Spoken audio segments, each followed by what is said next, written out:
Adesimama Pramuato Yamamunina Omemu nsam ama wodo so de ayensaka ene aboabo ano atodi pram tobraka sebo a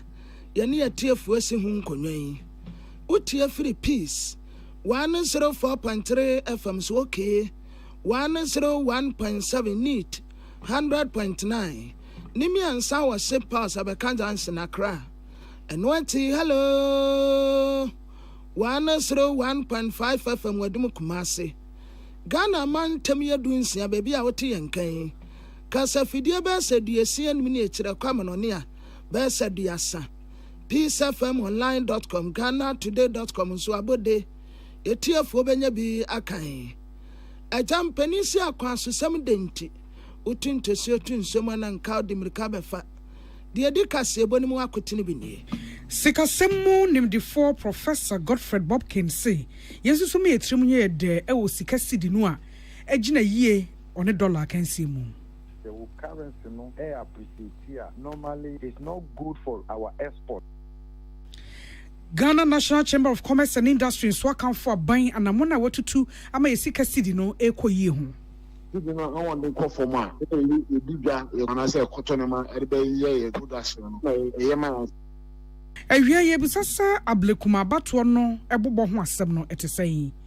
omampani abedi chire professor na Jeno pokwa adwuma so asreka ya ye fo se wo monyere won ho mo mabemu mu efrise obrayo ko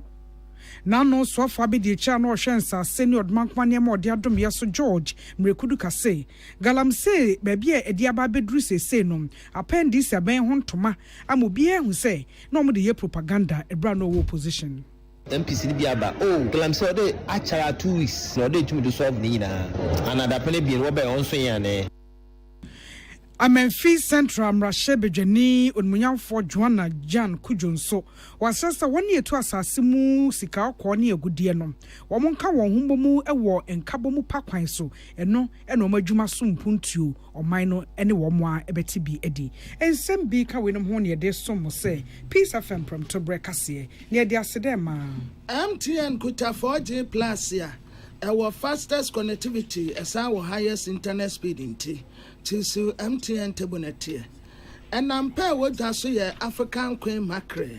and nampa e won tontura wem Saudi yan kwan wodi bi ya abumu and namani ya ba kope ye fra no African queen mackerel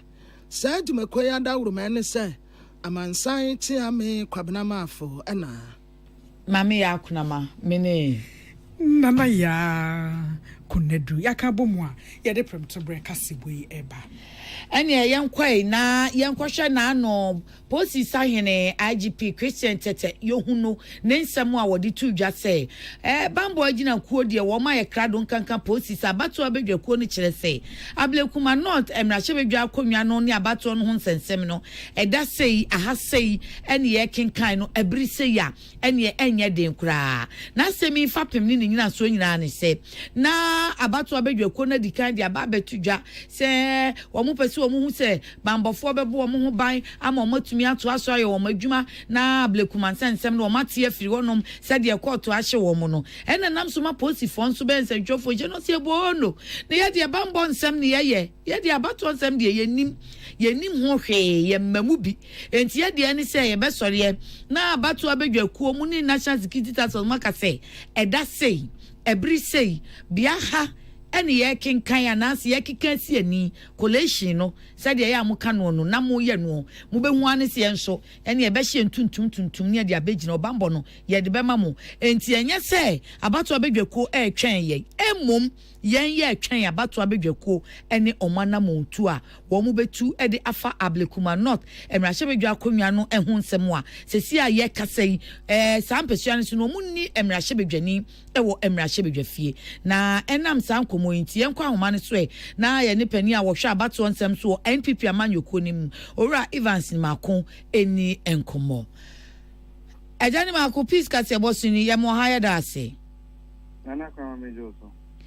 yo awie de sable kumansa nsem no isi beka ne de bambofo beka wo mu de nanso agina MPP ni NDC entem momo stance pa ne sei mame na ase de meka ne say new patriotic party de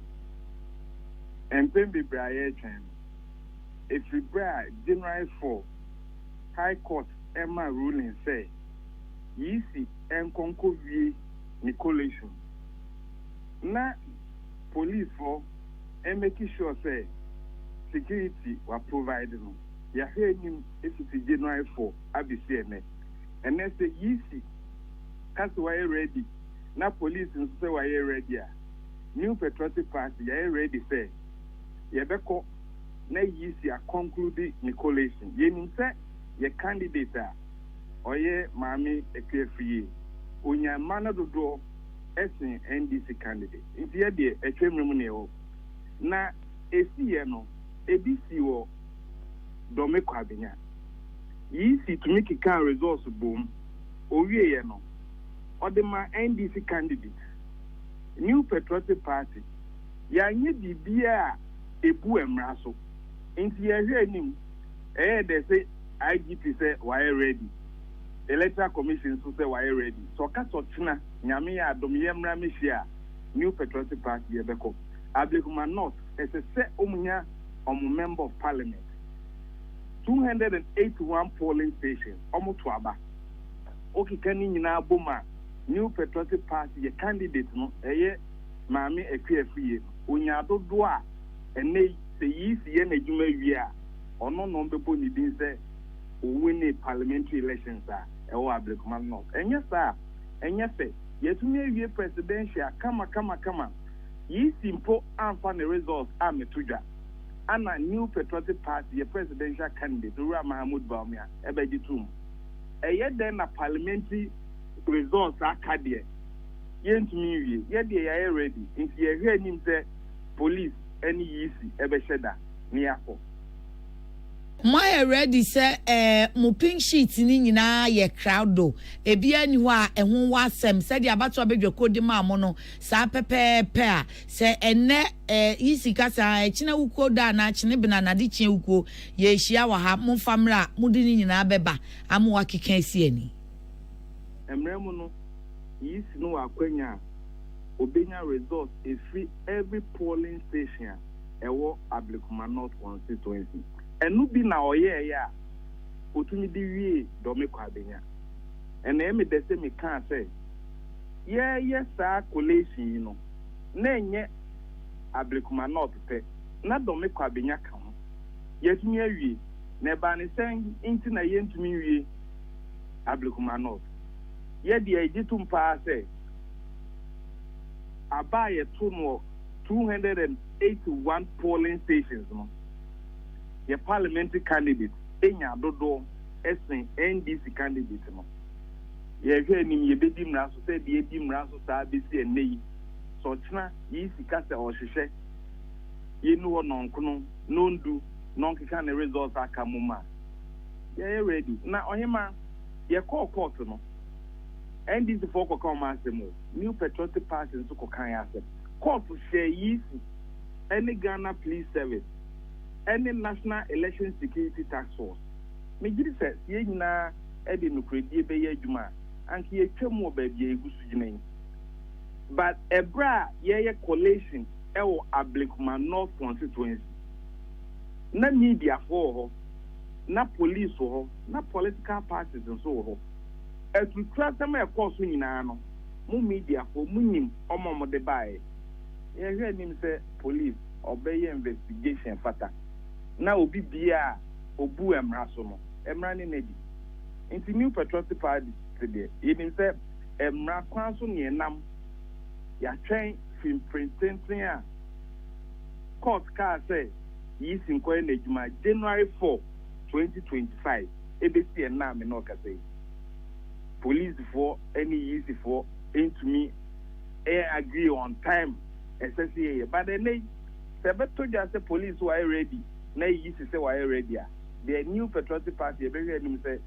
you be nyan cry from ho na baby a omo pepe say on be collation na wi no yakọ ni ya ke be film beba Yo, when yen said ye besia kwa bra posi so aboya no ho bayin. Ora Evans na makoye pani o hwabato nsem so NPP amanyoko no emu. O mama ye hye mo bose anwumre no nsia bremu nso. Ye ne pani kwanchefo abedi e hwabato nsem so NDC Dr. Sofo Tanko Rashid computer ebekasa 6 pm diemu. Sesi ayi die yanko ne yanko bisa opani a o kire eye amanyosem ewo Kwame Nkrumah University of Science and Technology Professor Edu Sapon se abato abedwekuo no de na wonu betumi aye ama omanfo gidie eni arehemu o mu no asan ababiem prof yedasio awie ya meni ama menye ntike akra megidi se production for no bucha Midday na yan to aso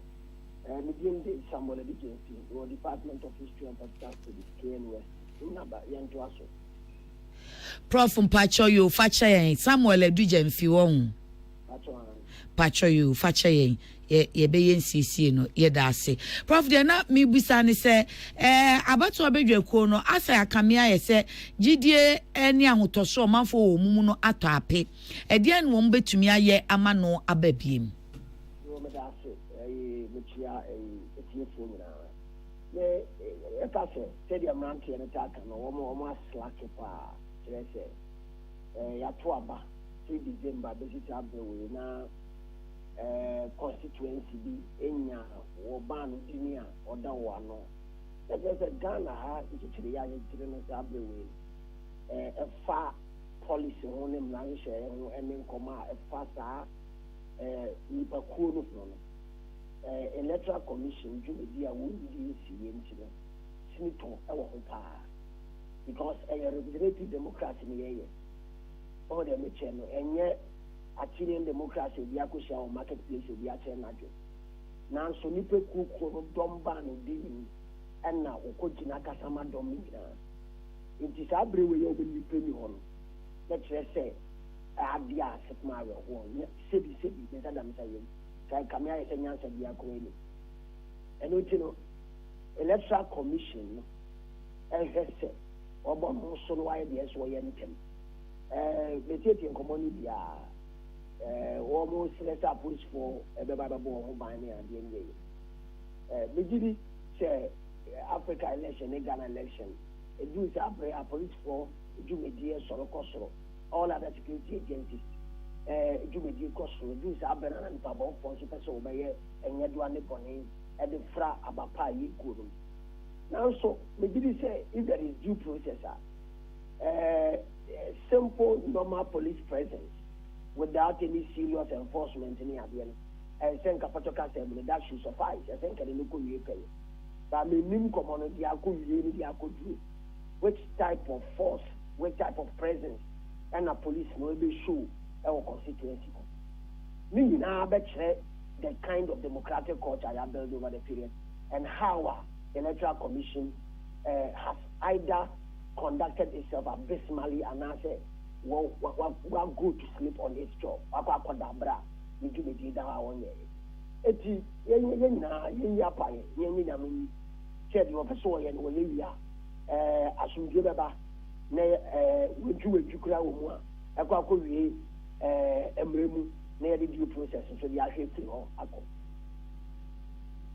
Prof yemusa se enti edian na enhyehyeye anamontuo ene ye ben eno mbetimi di agu akwan mu a ebema saa gidie sempo ye adwumadie mu ne ye democracy no na aye bibie wo ho a ase ya na asudie no ene afobuo no fa kese akọ mo so na ba bia nto abeto akodo ntimi nyiwa no nuru ho tie ne ebeye se wo mo ade nhyehyɛ bi begu akwan mu a ye nto na akosai wo mu di ti bibi se ben sa na wo mu ya ebeboa ye di kanini amen kan press panchira Ghana for ye di kanini se MPP ni NDC for di tu se Ghana for aba won moto your man for no tumi ha kura won a wode power so wo be ade won fa mesom wo sa tumi no ejina individual votes ankra ballot our koto vote our koto any kind one no mekoya dom you anoboa e de kan e kire se ye ne di kan we no we ne toso se wo manfo no pe no sɛ party foyi bi anaa party ni bi ɛyɛ wadwene sɛ bra no wɔpɛ sɛ wɔwia na ɔmanfoɔ no ankasa deɛ wɔpɛ no wɔpɛ sɛ wɔsi wɔn ho kwan wɔde korɔ no wɔde si wɔn ho kwan a the democracy ɛne yɛabatoɔ no yɛdi no nhyɛmu kena ɛma no nkɔ kan yɛtɔ so mmienu electoral commission ɛne commissioner nankasa wɔte atwa soɔ ɛne ne commissioners ɛka ho nyinaa ɛhwɛ sɛ wɔni benkum ne nifa wɔni fitaa ne wɔde tuntum wɔn wɔ gyesi ɛhyɛ wɔn ɛyɛ Ghana gyesi ne srɛ nyɛ black star gyesi black star bi so ɛyɛ siesie ba ne bi ka daakye wobɛtumi deɛ no ayɛ mpatɔ na saa sɛ wɔde Ghana colours ɛde yɛ ahwehwɛniwa ahyɛ no wɔbɛhunu Ghana hyɛbrɛ nkutoo wɔhunu party colours ɛne alliances ne allegiance biara to ɔkɔntɛn kuro bi anaasɛ party bi ane kuo bi na mmom ɔman Ghana na wɔn mo a wɔn mpɛsoa so a wɔdi wɔ dwuma ɛde som kubaatan no a ɛyɛ electoral commission no ɛnso wɔbɛhwɛ sɛ wɔmfa agorɔ ɛne opaa saa nnoma bi a tete sɛ wɔn ankasa wakoma mu no wɔbɛbi a wɔkyerɛ nti no ɛnneɛma a ɛyɛ sɛ ɛdi gu akɔnso ne anamo a ɛyɛ sɛ wɔtuo ɛyɛ anamɔmpa a ɛbɛhyɛ ɔman no animuonyam ne party ahodoɔ no nyina dwumadi a waka bɔ mu nso ɔpɛ sɛ yɛabatoɔ no kɔ kama no wɔnguo anim ase ne wɔtoto no ase no ɛyɛ sɛ appointment ɛkɔ all those areas no ɛyɛ sɛ yɛhwɛ no yie sɛ ɔmanfoɔ na nipa a wɔdi dwuma no ɛsɛ ɔyɛ nipa a sɛbi nyɛ sɛ ɔyɛ titiri nko a nanso wɔkura wɔn mu die mu na wɔhwɛ sɛ yɛdi mpa ɛyɛ sena ahonya ɛho bɛhia wɔn nyinaa ɛno nti no ɛyɛ nkɔmmɔ emu ɔde ne mu oduro na kame ayɛ sɛ constitution a ɛwɔ Ghana ha ɛpa electoral commission mmerɛ a ɛwɔ Ghana ha ɛpa commissioner ɛne deɛ kɛka wɔn ne tumi a ɛhyɛ ne nsa ne adeɛ no kwan bɛɛ na ɔfa so eyi su ne discretionary power kwan bɛɛ na akɔntɛnko a yɛapa wɔn sɛ returning officers no oyi su wɔ discretionary power yɛfrɛ biribi sɛ wodi kan firi akyire de di kan leading from behind what you say yɛnya leaders in these areas a wɔn wɔnim sɛ wakakye wɔn wɔhwɛ wɔn yie ama yɛabatoɔ ho abrabɔ a yɛbuo ne nkonta a yɛbuo ebu yie na yɛbu na no sɛ kosisi yɛbɛtumi ayɛ saa no yɛbɛta akɔ so ato saa na asɛsɛm wɔ yaa ama nkɔfoɔ ekireti pɔtɔkasɛm deɛ yɛfɛ no social dissonance wei de ne san bɔ si wɔ so wɔ wi no wei project wei at the time I have to about how many months now after you when you never see me no money you are said you should be a conto you call Kukranwa by now you're better secure peace deal and can secure you Mr. American you know crowd my Ghana now said the young son and you come up punish you pa some of my Ghana Fani awie da sepa Professor Samuel Dujemfi political science lecturer o KNUST ene ne di nkomo no yesia kansi so se enwume no nsia bremu sa ablekuma north emrahye akonwa no nsensem no ne yisi di atudwa de posi panyin IGP Christian Tete no di atudwa ni nyina ye ne MPP owura ni makwadi nkomo enwume no nsia ye ne Dr. Rashid Tanko Rashid computer enso ebedi nkomo Yeko Ghana National Chamber of Commerce and Industry for Akache no penia wa dat na ye no citizen president woni yera Stephen Mason ena eka sei na nasem ne say abanyo mampeni John Dramani Mahamadanu yi anamona watutu na waha aduonu edin kan 120 days no kire say betimi anya ne mugidie ne arehyimu efri say apam no manma ene ne koye no wonam kwan so wodi so wakyerechemu de akyeresa wo hwe enei yesika sidi no ahoden ne animonyam asanya ama sika sidi no ene dollar kansie mu sidi du miensa na echiripo na empeso aduonu 13 cedis 20 pesos eka hom na dollar no ejina na chese ekoyie de mo meyi asetwa so saa ene no man no ebete de wo se enye no pe wode wani nso to fam a sɛ de yɛsi ebu ɔman sikasam ɛho bra emu nkonta sɛ ekoyi anase emu ehojo inflation no ɛno nso so sɛ wohwɛ afi ne fan ya edi nkan no mu a na akoyie efiri ɔhankyɛmu aduonu miɛnsa ne akyipɔ enum 23.5% abɔ ɔhankyɛmu aduonu baako ne akyipɔ mienu 21.2%. na wɔsi wɛsɛ nyinaa yɛ nsɛm dɛ de ma ɔman no eti on deɛ ɔbɛka sɛ de aban ɛyɛ ya ɛkoyie no wɔnkɔ so saa wakamfo aban bio sɛ asoafoɔ a wɔde wɔn yɛ adwuma ɛnɔ so nyɛ buburugya na wɔsi ntotoa ahodoɔ no ɛne nhyiamu ahodoɔ mo ɛyɛ esusua ahodoɔ yɛ apiepie no aban tɔnkɔ so mfanya adwuma yɛnkɔ ne sɛ ya. After the time I insisted, the city was about $1 to 30.2. Muslims have a call for more. The city will be massive. I want to call for more. You and I say, Cotonema, everybody, a production. The city now on the air. Sign for a week. I may have bought a baby. And it's a good sign. Oba resto yetime kusiano Ministry of Finance and IMF for the chamber is taking a position on the VAT eyomujuma nti ye wonu so say no streamline the VAT nti ya come asama ya hwe ni so say ade ɛno akyi wakasa bion de afa nansen enyam hoɔden ne nsuo no ho wɔse wɔkamfo aban enyiwayi baabi a ɛkyia so ɔbɛka ɛho asɛm enti sɛ yɛto electricity mo hankyɛmu edu 9 ɛne akyiripɔ enso ne enum 14.75% na yɛto nsuo mo hankyɛmu 9 ne akyiripɔ hwe ene mienu 4.02% na sɛ deɛ enkan kro no a yɛtimi anya yesi kasam no a dollar no a ekoyie no nyinaa saa entumu we se na eba bebre nase afei ebeboa so ama ban 24-hour economy no a wode ho asem atodwa no ahihim eti was Public Utilities and Regulatory Commission for say womonya ho bribi anya hwe no enwumanwuma industries de womo hwe de ombetimi ayede aboa womo e wo saa enkania ene ensuo bo we ho. One or two disappointments so I expressed the statement had to do with the increment in utility tariffs. I know the MY industry. Internally, I talking about yeah, man. We in the business community, the enable teach making sure say in the long run, pretty much short term, but it's in the long term. For instance, CD as American, the percent in the long term, the city becomes much stronger. In the longer term, Burma will continue to be strong.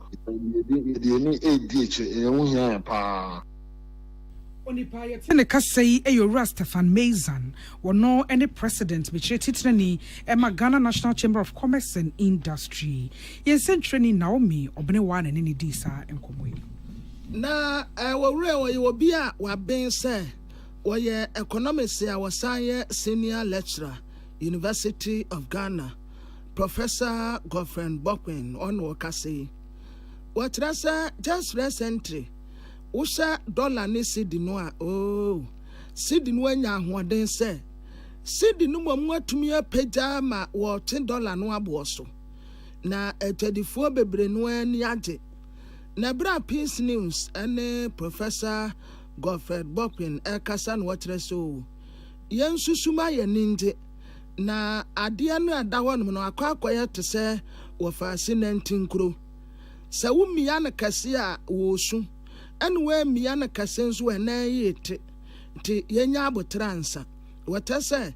se dollar no nso eba fam kura timu a ema local industry no mu sofa kire se obi abeka so isi ade dollar ya ba fam ti o cranium eframanoni a ya crano left right center eno anse ya de ba eba sanso a ema local industries no omu ho kire wo mu pa. When the CD depreciates, it has advantages, it has disadvantages. Same way, when the CD appreciates, the CD is only recovering part of its lost value. The currency, appreciate here. Normally, it's not good for our exports. The currency, appreciate here. It may key imported things into Ghana cheaper than what we produce here. That also is not good news, totally. Instead of Ghanaians buying made in Ghana goods, because they will become a little expensive. They would rather prefer to switch to what we call imported items. And no, it's only good for the countries that are producing. It may be good for people who are doing business in Ghana, but their business is to import into Omono a good man. Ombetimi celebrate it, but there are trade-offs. Omo imported back Ghana, appreciation is a good man. Is it also good for those who are producing in Ghana? And normally, no manage CD now, exchange rate now. It's about striking a balance. Na enu ati ni watre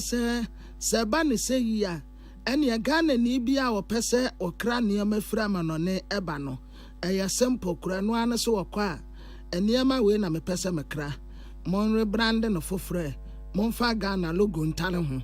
ne ya de atale ho no wo de aba oba ne bo fofofo enti eba sa no a wo mu a eye adwuma wa hanum sei no wo mu dwatire no kura bese who import in Yamaba Ghana ha the end product in terms of inflation na bana a cheaper since ube produce wa near no train say we entrepreneur now Ghana ha now person producer you are better off rather importing the items and putting a local logo on it because it will be cheaper than a day. The more I importing as you see na a bit more celebrities see they appreciate it who import a good import na no we are exporting jobs to those countries and in return we are importing their unemployment into our country. Na enwati ena wata se Ghana ya tourism sector ni say eno so betumi aba form kakra. Did not appreciate here. Who cities can give you more dollars in servicing your debt. Now they are the bad. Tourism-led economic growth now. So we see the so appreciate here. It's not good for the tourism sector. So which means that tourism becomes expensive for the big tourist spenders of the world because we could turn dollars not be a very few cities. See, in America say at the end it could be a advantages and a disadvantages. And at the end of the day, now so we strike a good balance. The say or Kasewa economist or science senior lecturer, University of Ghana, Professor Goffren Bopin. Na yenya nana ya wansa afram nadaruma and ye tea for TB. And ya young quantum for frostway na mampania bedi eche obifumo kunije na opoku ajiman and what ya to kaya ye fu animu say obrimpo bia hyase eden na ye hwe wo momadi ye wa abrabo mu no anya dia obi anya ne boko entime mu omo mabamu mu na omo ma bibia sunsu onkwanse obenya ni suade hunu nipa de wo abrabo mu a nya ni suade hunu unya so anya ne kese na se obeso da ye kese ye no ye ntua ho to ye nye ohwe nso wo ho na afa so no baby a wo ye wo adwuma no memo wo nye wo se yapem na wo wani suade hunu na ni suade hunu ne so na wo san wa rehemu se da achi ebeye no ampa ebefa akukuruhyi ase wo ho niema enhye da enkoyie enne na se ne enye no enche se chena so enkoyeye odi nsem hye so afo hwe ma ne mema nkwada ne asetena mu yedie ene bambo nsem ano honorable Dr. Agnes na momulate ene odi tu dwama no ebra enura na yedie nanum nyina dai wo mu ebo dwa kese se kayefo no so kan bi wakodi dwa pa na wunya boafo obeso amaw na wonso ntimi nso awade anka wo be se wiase obi adwuma ho wonfaso enti wo nso boa yen pa we asetena mu omo mrai na yedie nanum dai woni wo mu enhia chiapono no woni di no nka wo ma no emum. His Excellency John Dramani Mahama wants you to dream big and don't give up on your dreams. Any one of you can be where Prof is. Any one of you can be where His Excellency is. Don't give up on yourself. DOFSU has offered help as social vices and also enhancing social protection. As we close this special celebration of Mother's Day 2025, it is a moment to honor every young woman and girl who carries within her the spirit of love. Enuachi ena Dr. Namumulate ede kaun se na so ye no ebehwe se womo ene womo mpanyimfo eka ye no mpanyimfo de da wano no ebeka bom beto kese no ahwe nhihye ya wodo a wode begu akwamu ama womo se de ebe ya se ka ye no mpo no be adwuma bia ye adwuma na mpanyin so se adwuma bone nti se kro no enti ka ye no womo be ya womo be ye ni yie kwampa so womo asetena mu ba bia womo de womo ti beto ene akade a wodo womo de be ye na ye kama no womo nsa beka na womo atumi apema kwanim.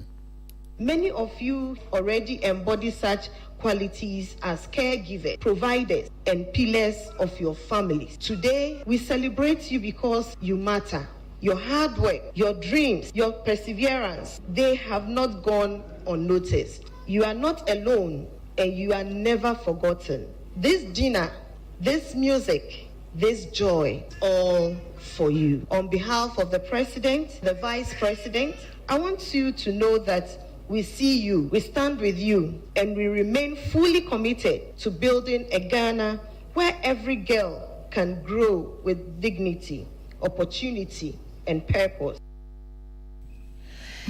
Eraba Agnes or say Dr. Ampo Agnes na momo latte so afo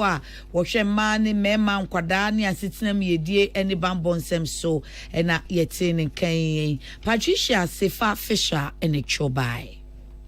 Mrashabe jani ojina momo manfo wa Memphis Central watore mantemu ne munyamfo Joanna Jan Kujo say ehiasa omo mutu asase musika kokko wo mutikuo na enkanka ne mpeso ane sofo no wo mutikuo no a wo de nkabo mu ne adwenkro etutu anamo na afo madwuma ho na no beboa mo madwuma emu wo haw wo matimi agina brane asia no na wo matimi adiye wo se wo hwa empeso ane so asase mu adodode sika kokko no etim ho eta ho se ko na se de si wo ho no so manfa kwampa so entutu ho anamo ne a emfa so papa bia emre wo mo wo hwe sika kokko e wo ho na wo so wo mu betu no kwambone so dia ene wo mama ewie won na wo masetema ye ya asene sede wo mu se hunu ne sesei wo se ye kasa yi wo kwa akwan nye se obedin kita ho kra befa ahomatofo so kita ho die enko yie ma wo mo esukroje ho den na enkrase ne bebre mpo enyina mo ahoden ho senka ye da so ye wo mo hawo we sei enti wo sro mo se wo nka wo mo humbom na wo ntimi ntikuo na wo mo fanyi wo adwuma na afei emwa a wo se etimi de ta wo machi ene de wo mo aso betimi de aboa wo mo man no na wo matimi aye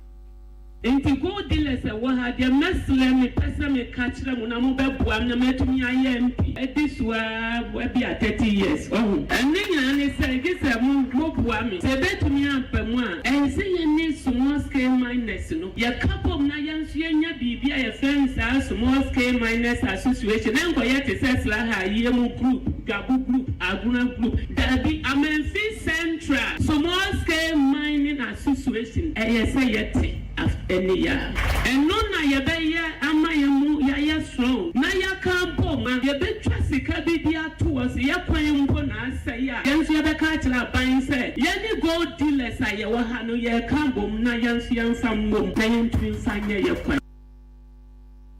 Nediechi Owura Mustafa Gbande oye deputy operations so abankesie mu ezo so editor so say enya de aban tia se obi to asase mu srade a na sika kokko dabi aban tia na de aban pene se obetu nutubone kwambone abefa so aye na de ohaw ebebre o man no ne yatena ye eno ne de aban empe eti obeka kire mo anfo mu ye sika kokko ho adwuma titiriw woni e wa manfi ho ano no mo kasa se won fa hyehyɛ ye de ato se no so ene ebetimi afa tu sika kokko ne pe na enya adwuma na kwati kwan bia Maburu do ayehu womo sa womo ko enwure omo koye mine yenim sa bebrenu ara won potemu ga mine na moya monso monsa ekomo no President John Dramani Mahama enni enhihye bia sa ebegu mine e wo Ghana ha sei tire Ghana for say ye ba mine no ne aba be ye ni yiye na obi anso atimi ye ye say wonya mine list so woje wo mine list wia na we are sure say gold e wo hono mo a beko EPA na EPA fu ama homa ana krata e ma kwan say betu gold and the environment now what to go in the free then now be katan to pro so then now be making sure say ya sanso edua enua what to go in the wie wanya husika want me so anko ya reclamation you are not doing mine na ne krokro na DC wa Memphis Central munyafo Peter Mponsa ezo so ekire wo hawo small scale miners wo ho efam ene wo se wo me no manfo ntamu 2020 ye ba ene enhihya hodo bi enhye da moa wo mu nenti enkabo mu no a na beboa na afi ye brano wo mu edi nkita ho ne no ama wo madwuma no atimi agina yie Yenianum bebre compreni pabla ye mame kana jan kujo ebedi MP wa Memphis Central na me bra me ma ye no na yenianum bebre sadi compreni ye omo wolansi so omo ne lansi so atete na manfo de tete omo engenka yenianum a e wo ba train to an konso ni senti omo su kire ye ma ye de to ye ma me ni na dia ye ni se obi a wo bebre ni tumi akopem e senti na ye ma me ye so ni be fo ko mo tri ba mo ene de isia mu dia before ever touch my mind in Mutramu, the Abana one so the Anniversary, Lemonu, the Mutramu, 9 years meet this one, now and by force of Boyan, I have my by a Onipodia mani boy ba ye yensentreni a woto enkra efree sashi bekwai wo Western North Kwame Konto Boating na watin awie ye asamba akwa na etegu pa ye owura Samuel set kakare ya ya tafra no kofori wo mutase wone America Ghana ni de se bi a wote America etadie bi ana efansa ase ho menteme ho ase kakare pie mu a ekopie police station na enne wo mu court kwa asetena na bra court ekwa asetena no wo mama ko fori bail na bail ya wo mu di amano no eye 20,000 Ghana cedis bail ene ye de atu ne tiri so na ne lawyer ni aye friend se Derek Aboaje Asamoah ena wache se ko fori wonya se sadia asam no si ba ya nkofo si tenesre ne abasa no nyasa akura na asam ne tie na sika no kura wo mo ka no okofo kura no watua ne nyina ma akaka kra bi a wode besoso enti wone ye kase kura mpo a full payment no kura o maye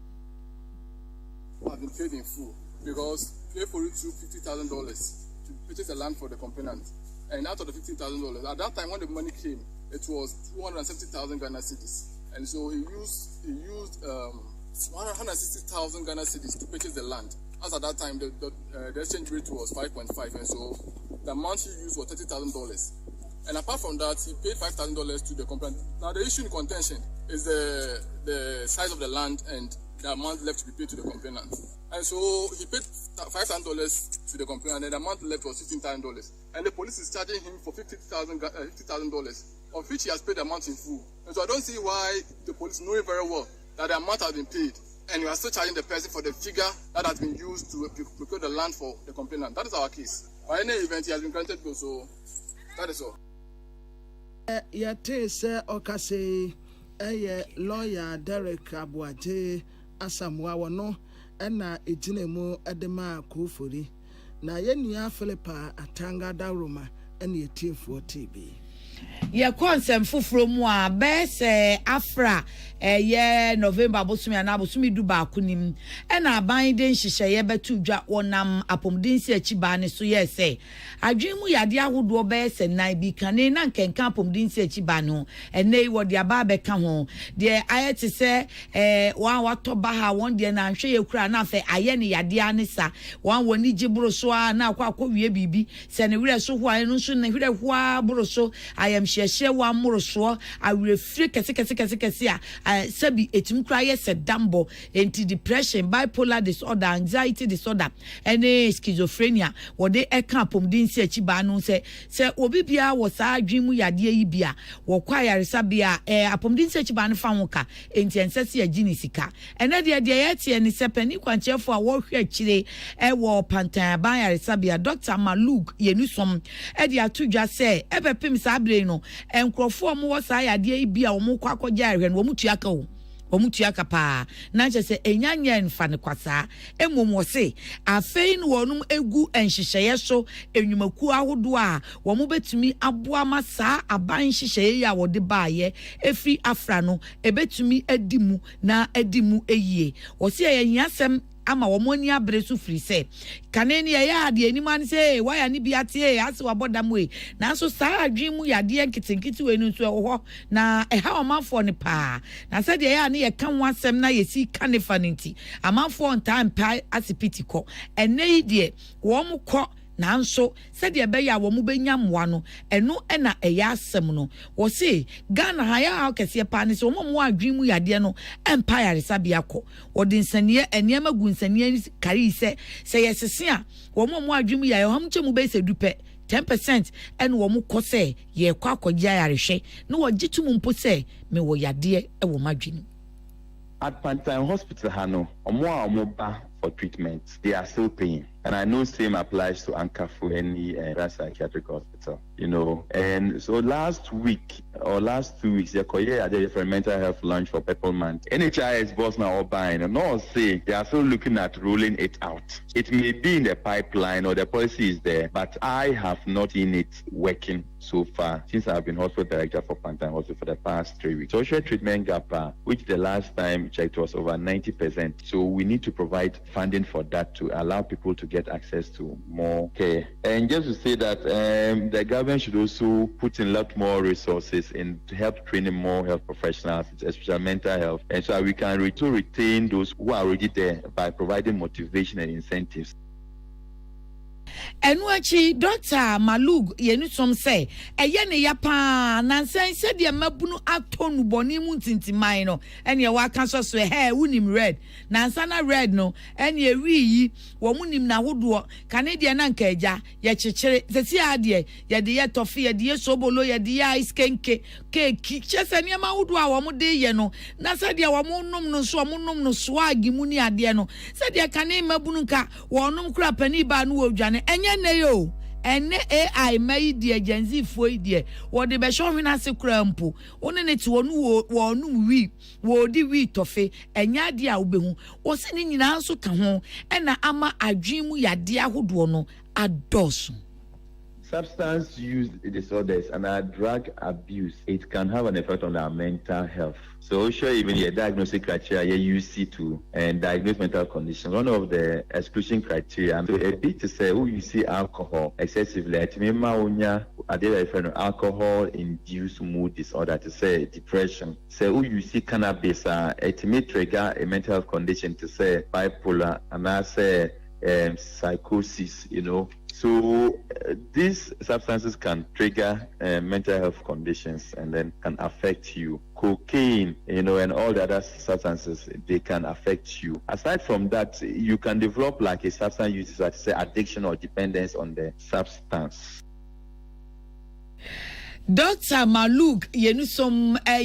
Dr. Penia wo hwe chire ewo Pantime aban ayaresabia sika ayim enani ne di nkomoyi ase na nsem rantie na ayaba no wo menim sade na wo mudi yo mudi wuye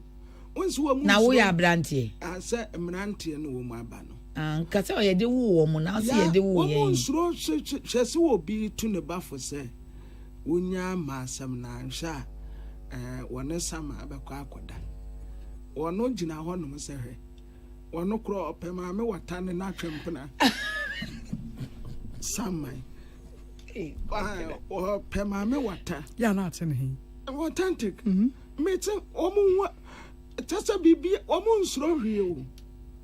enye suro no mu nsuro na ase omakokodro ne wo soro do fe ni ho enye buo nim se kane no a na nka wo no papa kure kasa no papa se wo nka bi o dabi na wo papa be fra wa na wo bebo ya asam ne tintin ne tia ne se enra ne edi abatan da aba maame no da enanom da abatan ye no ejanom de be ba dwum abatan ye no ya sese ehyehe papa bi ehyehe kyerese wadanso na wo na ewiase dimrika na minim se wo documentary na night market documentary no je wo koye no e ma ne gudwam anadwo na saa maame baako sei okwa 1 week no ba nyanya no to Accra the case kanti okwa 1 week ubusa na senti wo mana ase omunti na wo bre no omo ohina ose anopa de obenya no na wasende am teacher na wa free teacher say ene nkwala no ebebe scanner send so teacher be hwe nkwala no akodru baabi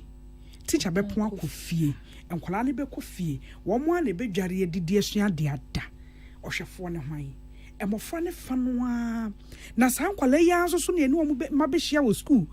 na influence no na eko enti namfofo na etete it's not just a matter of overconfidence nemom you will lack parental guidance no at a form team timuka chere maame ne se maame yes we be manu baniska na nso mia wani na kɔ kakra se nansam po a yes ne shi obere be ye kwa wani nkɔ no ho wo mu nsuro wo maame se and also first na wo ne sama be da wo se me pe maame wa takora ne na twempena kwabna first no na obi beti obi ba communal living enti se nipa ne kotena dwom na awotwempo a obaatan foforo wo hono mu a obi asem ye nasem ene die ya eno so ya sempa ya na ya dwen ese die kwasi bronyi di bebe bia ye enye ni nyina ne ye kane communal living no a na yesi akwada ne hye oyem ano ye wonko awoba opia ye nyina ye wanko school anopa me kwa awia no wo fa bi wo area ni mu a obehwe he anopa wo ka se wo kwa awia kan dware na ko ma me ba ka che se me de ne matia na ma na ko ma me no kra be o me da ase papa se wa hwe wo fa ase ama me enne ma me no kra ko ba bo so aka se wo na wo betia me ba entia me ba ya na wo neighbor mpo se wo bi ato fence wo ni neighbor kra wonim no ye nchia ye ho wone na tena wo ko be ye 10 years nso wonim no onim ne din onim hwe wonim no ontono mpo se wonim no wachia no da bi ni neighbor but wonim no erade hu ye mobo sankofa bi aye eti sankofa bi mumien sankofa na nya bibia na ko broni de ba ya eye mayen ono ne ho be hu ya de no kra ye wo mo fe oh yes and yai omo systems and structures data ye de bebo akola ko achi so oba school na wa ma ene enya ho ya na so uja aba ho a ye gi abofra ne firu nsam enya ho a ye de ye ho betoto mu yo o de ye to akase mo ne so yankoi Accra Metropolitan Assembly enso de atodwa se efri enne a ye kasa ikosi ya wada June de to so du mienu ehya na ye de to dede yoso no efrase na saa ohye yi opani oni amansan din kita ho ema assembly no Gilbert ni Ankara na akasa ewo ho o se obia nhwe ni so na emra so die ni nti choka ya bese sameniema ya ne miaham ni nyina atuntwa babia enne dede ye ho ehye ye de abra no eye adwuma ye babi bia Accra Metropolitan Assembly ene hweso enkranda ha kakra ye obabia AMA ena eho no wo hwe saa efa ne nyina ehye ne bi wo ho wokọ baabi te se Gamashi wontumi nkoyedede Ablekuma West Kaswa eho nyina ewo msa Kaswa nhye AM ase ewo msa Ablekuma West nhye AM ase nanso wo kirem de akamea hodo no a ohye no efri eye adwuma na ya hoboa nananom eye na ye di afahye homowo afahye no na etimi aye krabehwe eti wasre se na speaker ne ebiemu ho etwam bosome untumi nya saa na enkramofo kram na agigim da bi na nkrofo ya enigye ewo mani suei ye di speaker sisi kotia paabo ye bo diasa emaso wenum nyina ya ade a ya brenti wo ka kira nkrofo semunyai afi eyie untimi nya eyie nkran ha baabi a titiriw ohye we say eye adwuma no eti omanma enhya ne nso Monday of May ban on drumming and noise making no ashas here na yebewi Thursday 12th of June 2025 afiyem na tena yeye ne debia no Accra Metropolitan Assembly ye pa obi bia cho especially o sorry a man for omu use musical instruments loud speakers bibia efa de bia ho ye bia no during this period no sa nyame nyina ban mocks omu use the call for prayers. I think to share churches or omu use loudspeakers. Any pubs, beer by will be. I saw your party cry. To me, first I mean, you know, in people and find you be. Na eno echi Gilbert ni ankra ese obi bia wo betomra ga traditional council mra obi bia wo beto no ene na emra ne bediu enti entwen enkonya amane. People who most of the time no omo entimi in this situation no traditional council no wo mra omo ahye egu ho a they deal with such persons. The sermon corporate to the council for the council to take decisions on their various cases. Indeed, when this issue is so, there are clear-cut penalties. You have to go and face at the traditional council. Part of measures to ensure there is some form of peace and unity. You know, new mayor AM Honorable Michael Quality, Ekushia Chief Imam, Ede no Edin Komo Efasa Niame now. Onipa yetene kasei eye dia oda amansan kitahudie ano ema Accra Metropolitan Assembly no Yewra Gilbert ni ankra. Na former Minister of Lands and Natural Resources Osaye former Member of Parliament Tema Desia War Takwa in Sayema Batu Mpesaso Honorable George Mrekuduka ena war katre Ghana for se semajimani so NDC bo enti enunie eno en wakate woni se kwesi buroni kasa o kan se not all dark rhetoric is good no enunie se ade no ba sen aya ne se ade we die eya de pa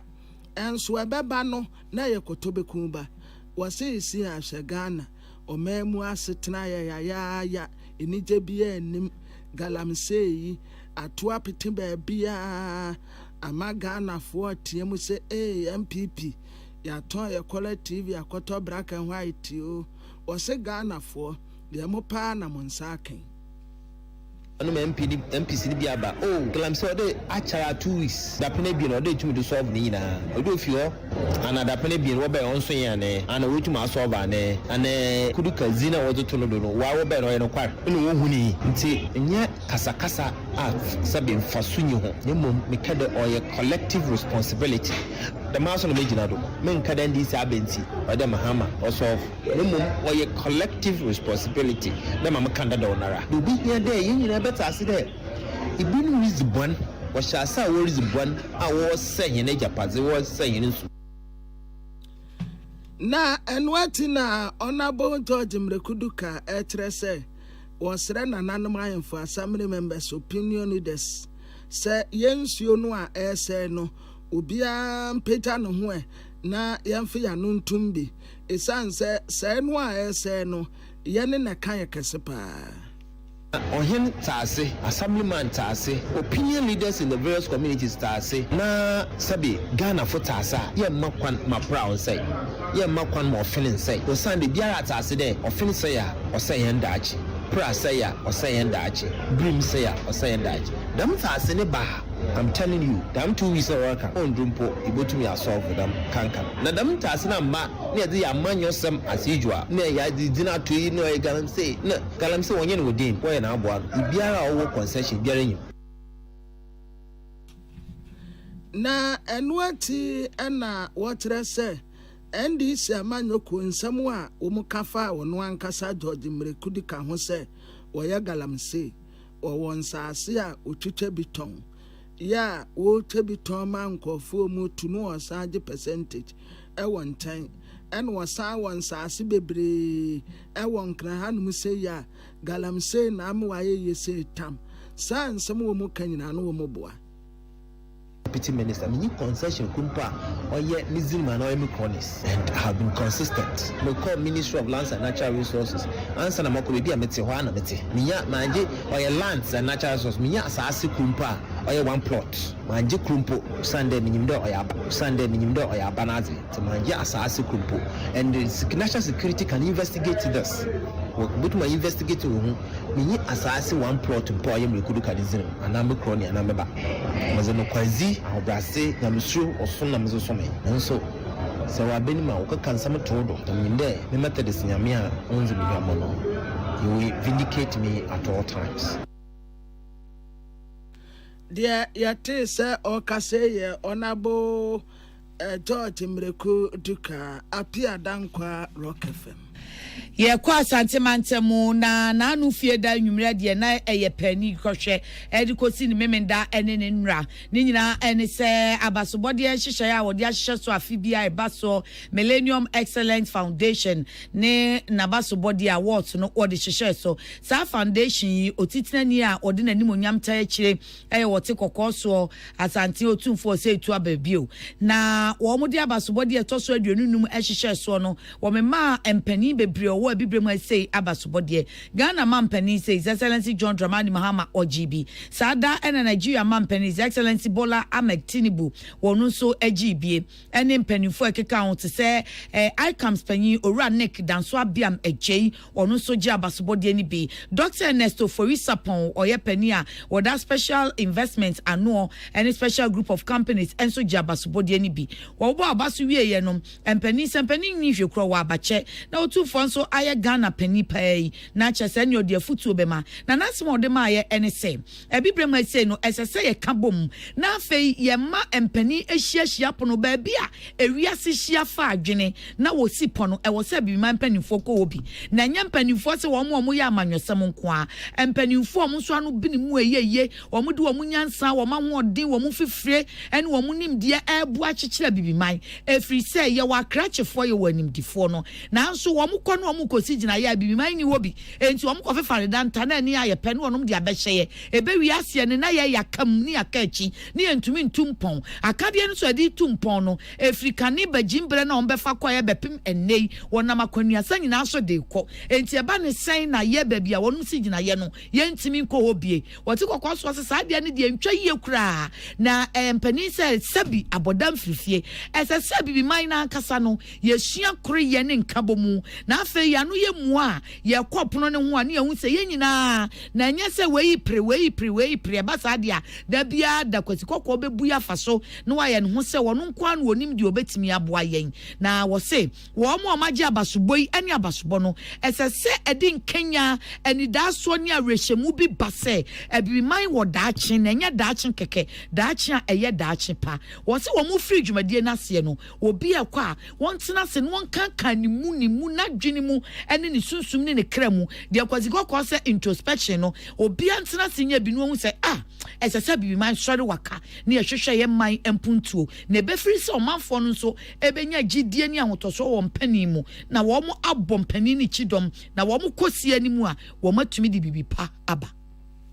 Short while ago, I had the opportunity to take a short break. Gave me an opportunity to quietly observe and reflect what is happening in the world around us and the ramifications of our country and our continent. My dear friends, the picture is not pretty. Into a global environment already decimated by post-pandemic distress, raging wars and the catastrophic effects of climate change, we now find our world further convulsed by trade tariffs and irretrievable mistrust among nations. International architecture on which the world has found peace and the assurance of measured economic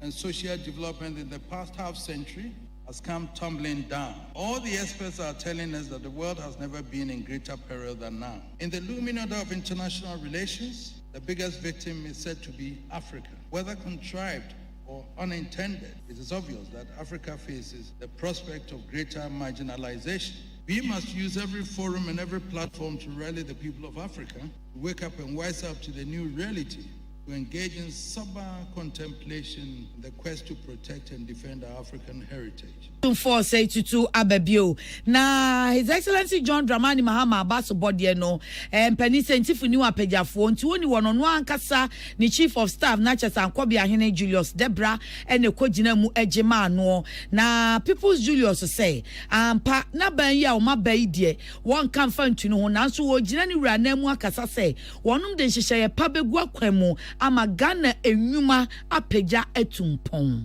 Let me, on behalf of His Excellency the President, thank you so much for the opportunity given him and for the award conferred on him. He really appreciates it. Now, someone asked me, we've heard the President talk about resetting. What is the resetting all about? Part of it is for us to begin to think that we can have founders of ASCIs, founders of EcoBanks, founders of many huge corporations in our lifetime. And so, Your Royal Majesty, I want to, on behalf of His Excellency the President, assure you that we are going to do anything necessary to ensure that Ghanaian businesses thrive and grow. So that next year, when we gather here, we will have more of the ASCIs and EcoBanks to celebrate.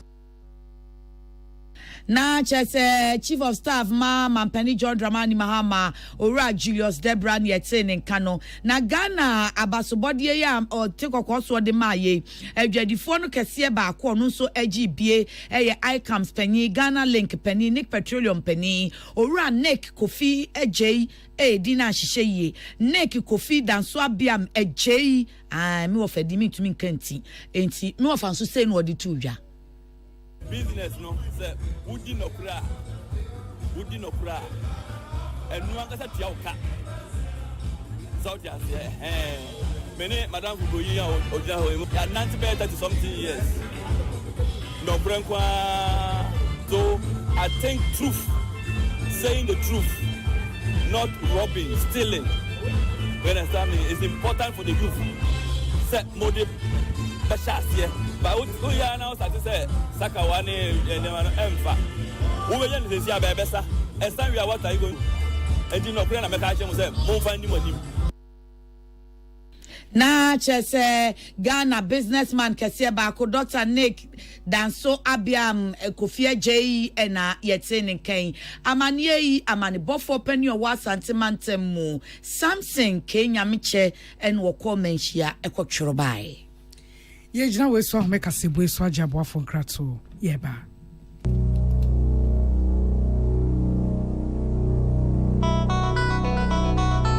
so wakoma ho hyehyew ana ebo periperi de broni kan hardware no a e de na se wo ye na se wo yam so atim so wo be packing a farmer Martin's liver salt tira kwai entem ehwie nsu agu glass mu ate Martin's liver salt no ba ko no na wo de agum wo be hu se ehuru wa glass ni mu na wa nom Martin's liver salt ye won orange flavor ana ba ko so ye plain wonu mu a ho beto nemum edi na anu na ho nto wo a ko hu doctor papa no no papa no no papa no no papa no no no papa no no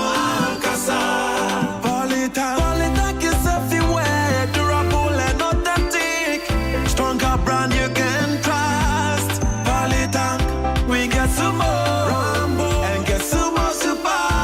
And the Polytank, we did. Polytank, papa no no, papa no no, papa no no, papa no no, no, papa no no, Ankasa. Polytank, the original, always the best. Tune it in, turn it up, Peace FM, and rip off the knob. Yada se kasebo no asi akenkanfo a mote yenkan me nana ya kunadu mene mame ya kunama ena afi amansan ti ame kwabenama afo na MTN kuta 4G plus ya edwane se ekuta fastest connectivity esa wo highest internet speed inti choose MTN tabonete African Queen Macre they say you are my African queen, the god of my dream, you turn me where I've ever been to, and that's my linga beauty. Yeah, since when I try and I try, sunshine beauty. Just yesterday, you come on my way. You come with the sunshine beauty, the sunshine beauty. African queen. There be my boss in my kind, you know. Now, what I say? Baby, cry me there. Since when I try and I not cry, you. Na wase enam no edese na enam ede egu ntontro mu akese kama febi ya nkwan febi ya abom fufuo special untumi nja Africa Queen we chire oba pastor wo makwala opposite fire service na leading supermarket ye wo Ghana nyina bi wo ho 0245326180 0245326180 African Queen Macre edese abusiafo ya damase ama moniti me mind koso ewo ni tefem adakabre mamudu osioma afi OKFM nso